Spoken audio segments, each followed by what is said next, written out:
how to become a good hill runner and how to run 50K uphill. Now, I often speak to people, especially when people live in flat areas and just hills, they either don't like them, they neglect them, and therefore they're never going to become good at them because they're not practicing in that way. Hills are the closest thing I can possibly imagine to a shortcut in training for running. In terms of its strength, it's building strength in the glutes and the hamstrings. It's also building speed. It's speed work in disguise. And if you become a good uphill runner, the rest of your running game will improve. When I restarted running in 2010, ran some 5Ks and a 10K, very quickly got invited to a 50K uphill by a friend of a friend. And through sheer fear of not hitting the cutoff time, I was living in Sweden in the flattest place possible. I just knew that I had to get to a point where I could run 2.5, 3 hours uphill on a treadmill at 7%. The gradient was 6.5% average, and that was sort of, it varies on the mountain. Obviously, a mountain is not a consistent gradient. I knew it was going to be hot when it started. I knew it was going to be cold. I knew I'd have to deal with the medium altitude and the high altitude. There was lots of factors, but I thought to myself, if I can just get to 25 or 30K, halfway to a little bit more, then I can run walk the last bit and get in less than 8 hours. And all I did is focus on running 4 times a week and focused on my long run, just being as slow as I possibly could on a treadmill at 7%. And I promise you that started at 7 kilometers an hour. And it felt so slow, but I was still watching my heart rate go up. I was still feeling the effort get out of control and not being able to pace it. It was a different type of running to just running on the flat where you can kind of coast, you can take it easy, you're running fast. If you look at hill running, especially if you've neglected it or not looked at it so far, if you look at it like it's a skill that you need to develop. And once you develop that skill, then you can tap into that skill properly because you can then add your endurance, your stamina, your speed onto the biomechanics, the skill that you've created through hill running.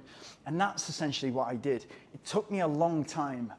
It took me 2 to 3 months to get to a point where I could run 2.5 hours uphill.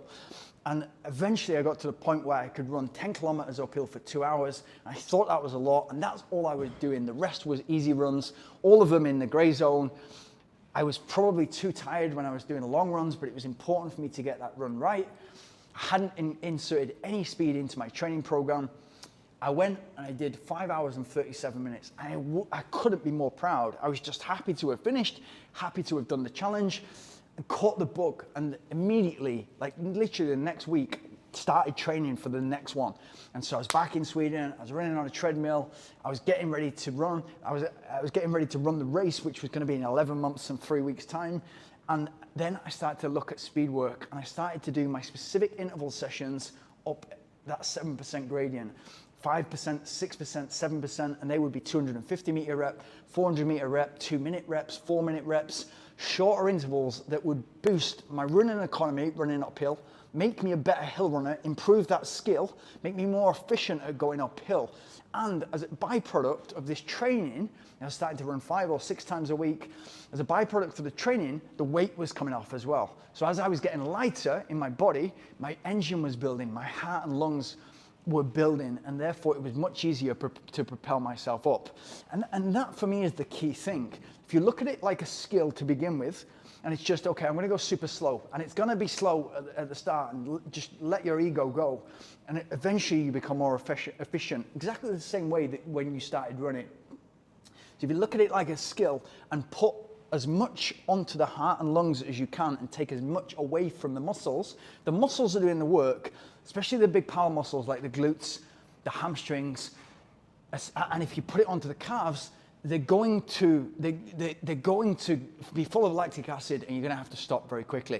If you can put as much of that work, like cycling high cadence, if you put as much of that work onto the heart and lungs, you're going to be able to go much further. And when you go much further in training, that means you're building a stronger athlete to be able to race the distance that you're trying to race. Again, whether it's 500 meters or 5K, you're going to be going uphill, or 50K uphill at the Subito al Pico Valletta.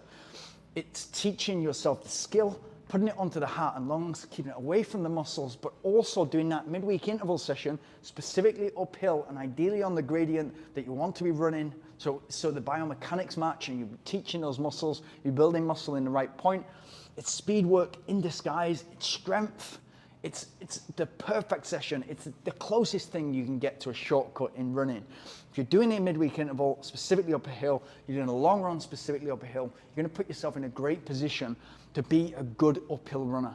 And if that looks in your race like you're gonna be doing some uphill and there's gonna be some long downhill, like a lot of trail races, then you need to condition the quads to come down. You need to condition the quads to come down so that then you can insert the skill of actually coming downhill, whether it's technical downhill or a fast downhill.